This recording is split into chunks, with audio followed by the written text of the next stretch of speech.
جو کہ شادی شدہ ہے، جب ان کی اپنی بیوی کے ساتھ لڑائی ہوتی ہے تو اپنی بیوی کو ایک دفعہ بولتے ہیں کہ تمہیں طلاق، پھر راضی ہو جاتے ہیں، دوبارہ بولتے ہیں، پھر طلاق، اس طرح وہ بھائی مختلف اوقات، لعنت ہے جی ایسے بھائی کے اوپر، بیوی گئی اس کی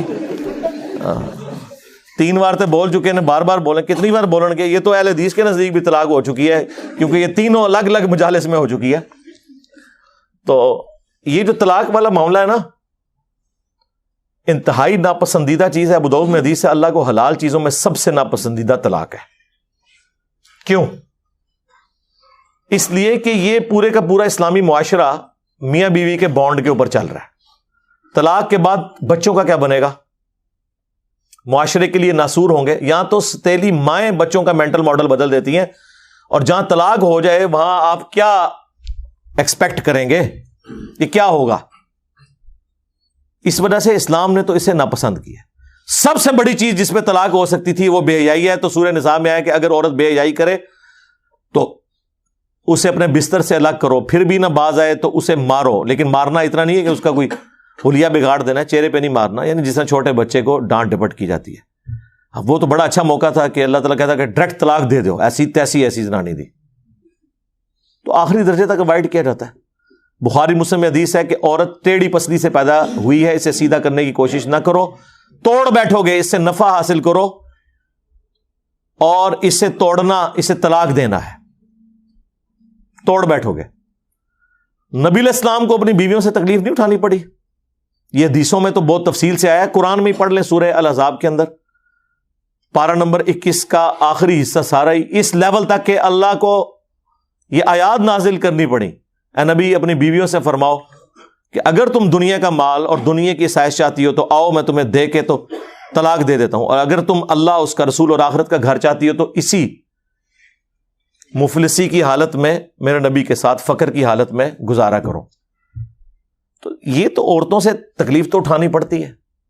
بخاری مسلم میں حدیث ہے، نبی علیہ السلام نے فرمایا کہ عورت کی حالت ایسی ہے کہ پوری زندگی تم اس کے ساتھ حسن سلوک کرو، اور کبھی ایک دفعہ کوئی تکلیف اسے تم سے پہنچ جائے تو یہ کہتی ہے جب سے تیرے عقد میں آئی ہوں نا، سکھ کا ایک دن نہیں میں نے دیکھا۔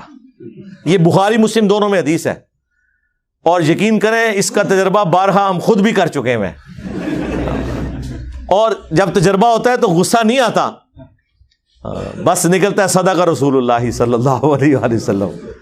آپ رسول اللہ کو یاد کیا کریں، حضور کی حدیث یاد کیا کریں، نبی علیہ السلام کو جو تکلیفیں اپنی بیویوں سے پہنچی انہیں یاد کیا کریں، تو آپ کو صبر آ جائے گا کہ میں تو شاہی کوئی نہیں۔ ہاں یہ ہر جگہ فٹ ہوتا ہے، میں تو شاہی، تسی بھی شاہی کوئی نہیں، ٹھیک ہے نا۔ کمپرومائز کریں۔ مسلم شریف میں حدیث ہے شیطان کا تخت پانیوں پہ لگا ہوا ہے، شام کے وقت سارے چیلے آ کے اسے رپورٹ کرتے ہیں، آج فلاں گناہ کرایا، فلاں سے چوری کروا دی، فلاں سے فلاں کام کروایا، خوش نہیں ہوتا۔ ایک چیلا آگے کہتا ہے آج میں نے میاں بیوی کے درمیان جدائی کروا دی ہے، تو شیطان اسے گلے لگا کے ملتا ہے اور کہتا ہے تو نے اصل کام کیا ہے۔ جس نبی کی یہ تعلیمات ہوں اس کے ماننے والے روٹی صحیح نہ پکنے پر، سالن میں نمک کم ہونے کے اوپر غصہ کھا کے طلاق دیں، تو لعنت ہے پھر ایسے لوگوں کے اوپر جو اپنے نبی کی تعلیمات کو پش دکھائے بیٹھے میں۔ یہ تو نبی علیہ السلام نے تو باقاعدہ تلقین کی۔ بخاری مسلم میں حدیث ہے میں اپنے بعد سب سے بڑی آزمائش مردوں کے لیے عورتیں چھوڑ کے جا رہا ہوں۔ یہ اسپیسیفکلی میاں بیوی کے ریلیشن شپ کے اعتبار سے تھا۔ مسلم شریف میں حدیث ہے کوئی بھی مؤمن اپنی مؤمنہ بیوی کے ساتھ بغض نہ رکھے۔ مسلم شریف میں ایک اور حدیث ہے کہ دنیا برتنے کی جگہ ہے اور سب سے بہترین سرمایہ نیک بیوی ہے۔ نیک بیوی سے مراد مطلب آپ کیا سمجھ رہے ہیں کہ کوئی آئیڈیل ظاہر ہے، آپ کیا ہیں؟ یہ دیکھیں نا، لوگ اپنے آپ کو دیکھتے نہیں ہیں، اور وہ لوگ جو لڑکیوں کے کالجز کے باہر اسلامی بہنوں کی خدمت کے لیے کھڑے ہوتے ہیں، ان سے بھی آپ ذرا پوچھیں نا کہ یہ جو عورت ہے اس سے تو شادی کرے گا جس کے پیچھے باہر ہو گئے گا، لعنت بھیجو، ایسا زنانی منو چاہیے دی ہے۔ بدماش سے بدماش لوگ جی، کیسی ہو جی، وہ 5 وقت نمازی ہو جی، وہ نقاب کرتی ہو جی، پردہ کر دیا، تو کیا کرنا ہے؟ ہاں جوڑے تے پھر اسمانہ تے بڑے نے، لب جائے گی تیرے نال دی تنوں۔ تو یہ دیکھیں کہ آپ جو حرکتیں کرتے ہیں نا, اس کے بعد آپ یہ ایکسپیکٹ نہ کریں کہ آپ کے ساتھ وہ والے معاملات نہیں ہوں گے. آپ جس طرح کے ہیں آپ کے ساتھ ویسا ہوگا. کوئی ایکسیپشن بھی ہو سکتی ہے, لیکن اوور آل یہ جو قرآن کا رول ہے نا کہ نیک مردوں کے لیے نیک عورتیں ہیں, بدکار کے لیے, یہ رول ہے. ویسے آپ کو بظاہر نظر نہیں آ رہا ہوتا, لیکن میں آپ کو بتاؤں یہ جو جوڑے بنے ہوئے ہیں نا اور اتنی کامیاب زندگی گزار رہے ہوتے ہیں, ان میں واقعی کوئی کامن چیزیں ایسی ہوتی ہیں کہ جس کی وجہ سے وہ اکٹھے اپنے ساتھ زندگی گزار رہے ہوتے ہیں, برائی میں ہو یا اچائی میں ہو, یہ الگ بات ہے. یہ اللہ نے کوئی حالات و واقعات ایسے بنائے ہوئے ہیں. تو ان معاملات کو خوش اسلوبی کے ساتھ, میں کہتا ہوں جی شادی شدہ مرد کا کام ہی کوئی نہیں کہ اس کی زبان پہ کبھی طلاق کا لفظ بھی آئے. یہ سمجھ لیں طلاق کو آپ ایکویلنٹ کر لیں شرک کے, کہ یہ آپ نے تصور بھی نہیں کبھی کرنا. یار آپ کو کیسے سمجھایا جائے ابو داؤد کی اس حدیث کے اندر کیا درد ہے کہ اللہ کو سب سے ناپسند حلال چیزوں میں طلاق ہے. ابھی کتنی کنٹراڈکٹری سٹیٹمنٹ ہے بظاہر, لیکن میں ایکسپلور کرتا ہوں اسے. سب سے ناپسند طلاق ہے, اس سے اللہ تعالیٰ کی ناراضگی کا ذرا اندازہ کر لیں.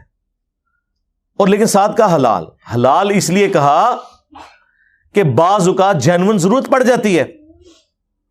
کوئی مرد ایسا ہے جس کے ساتھ کوئی میڈیکل ایشو ایسا ہو گیا ہے اور دھوکے سے شادی کروا دی ہے, اور مرد ہے ہی نہیں تھا, تو ظاہر اب طلاق والا معاملہ ہوگا.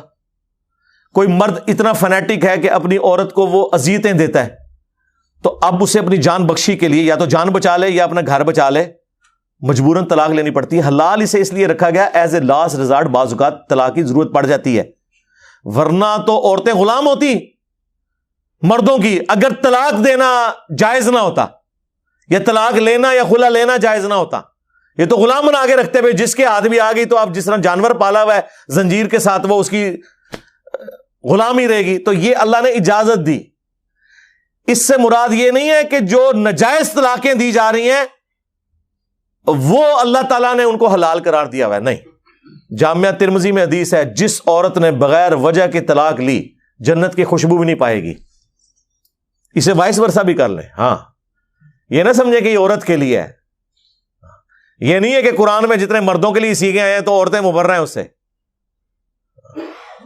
ایک ورسٹ کیس کو ڈسکس کیا جاتا ہے اور باقی چیزیں انڈرسٹوڈ ہوتی ہیں. تو مرد و عورت کا ریلیشن شپ بھی بہت غیر معمولی ہے. جامعہ ترمذی میں حدیث ہے, تم نے کوئی بھی محبت کرنے والے دو میاں بیوی سے بڑھ کے نہیں دیکھے ہوں گے. یہ ایک ایسا پاکیزہ رشتہ اللہ تعالیٰ نے رکھ دیا. قرآن میں اللہ نے فرمایا سکون رکھا ہے میاں بیوی میں ایک دوسرے کے لیے. پھر اللہ تعالیٰ نے فرمایا ایک دوسرے کا لباس ہے.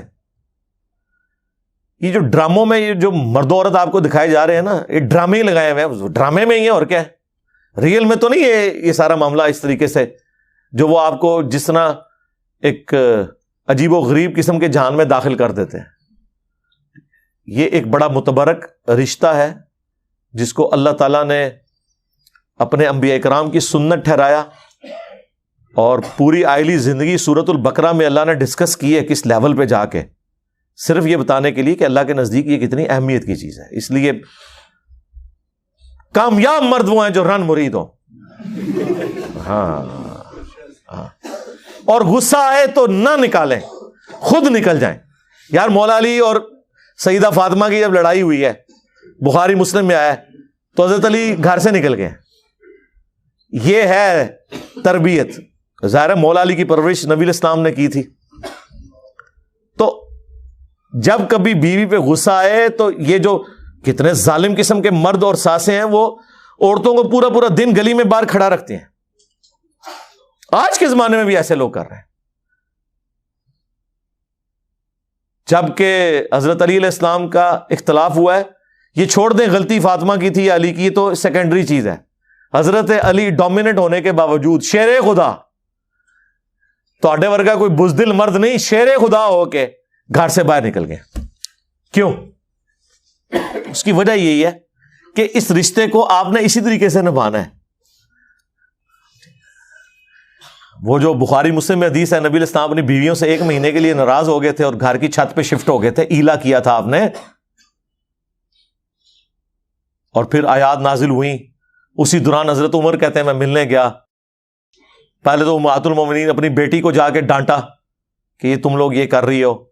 پھر حضور کے پاس آئے اور کہتے ہیں میں نے کوشش کی کہ بھئی حضور کو ہنسانے کی کوشش کروں, اور جب میں چھت پہ چڑھا تو ایک کونے میں چھوٹا سا مشکیزہ لٹکا ہوا ہے, ایک چٹائی پہ حضور لیٹے ہوئے ہیں, اوپر بھی چادر کوئی نہیں, صرف تہمت باندھی ہوئی ہے.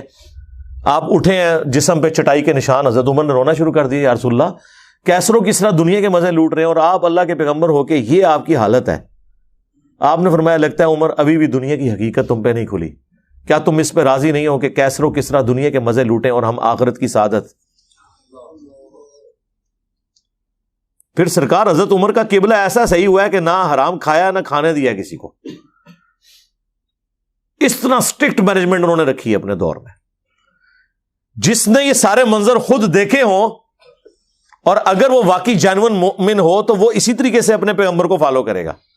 پھر وہ بخاری مسلم کے الفاظ ہیں, کہتے ہیں میں نے اب سوچا میں حضور کو کوئی ایسی بات سناؤں کہ آپ کا موڈ آف ہے تو آپ ہنسیں. تو کہتے ہیں یا رسول اللہ دیکھیں جب ہم مکے میں تھے کس طرح ہماری بیویاں ہماری یعنی وہ کیا ہم کوئی غلام ہیں, ہاں کس طرح یہ ہماری اوبیڈینٹ ہوتی تھی. جب سے مدینہ شریف ہم آئے ہیں تو یہاں انصار کی عورتوں نے تو اپنے جڑوں کو دبا کے رکھا ہوا ہے. ان کو دیکھ کے ہماری بیویاں بھی دیکھیں کتنی شیر ہو گئی ہیں, اور ہم پہ یہ واقعی جی عرب کے لوگ وہ تو کسی مرد کی بات نہیں سنتے تھے, عورت ان کے سامنے بول جائے چسک جائے. ہوں بھی تسی دیکھ لو اڑے عربی نے کس طریقے سے اپنی عورتوں کو رکھا ہوا ہے انہوں نے, وہ ان کے اندر ایک مزاج ہے. یہ کوئی ان کے لیے تعریفی جملے نہیں ہیں, یہ ان کی عادت بتا رہا ہوں. لیکن اسلام نے کیسا انہیں مغلوب کیا کہ وہ اسلام کی وجہ سے پھر بیویوں کی ساری چیزوں کو ٹالریٹ کرتے تھے. تو کہتے ہیں جب میں نے یہ بات کی نا کہ یہ دیکھو ان کو دیکھے دیکھے ہماری عورتیں بھی شیر ہو گئی ہیں, تو حضور علیہ السلام مسکرائے, کہتے ہیں مجھے تھوڑا حوصلہ ہوا. پھر میں نے گپ شپ کرنی شروع کی اور یہ اس طریقے سے پھر خیر آیات بھی نازل ہوئی. 1 مہینے کے بعد نبی علیہ السلام نے جو ہے وہ آفر دی, یہ آیات نازل ہوئی سورہ احزاب کی حضرت عائشہ حفصہ باقیوں کو کہ دیکھو اللہ نے مجھے اجازت دے دی ہے, چاہے تو تم میرے عقد میں رہو اسی فقر کی زندگی میں, اور اگر دنیا کا مال چاہتی ہو تو ٹھیک ہے میں تمہیں طلاق دے دیتا ہوں. تو سب نے کہا کہ ہم اللہ اس کا رسول اور آخرت کا گھر چاہتی ہیں, ہم نبی علیہ السلام کے ساتھ کس طرح گزارا کریں گے. تو یہ نبی علیہ السلام کی جو اپنی آئلی زندگی ہے نا, یہ جب پتہ ہی نہیں ہوگی تو کس طرح عورتیں اوبیڈینٹ ہوں گی اور کس طرح مرد اپنے عورتوں کے ساتھ حسن اخلاق سے پیش آئیں گے.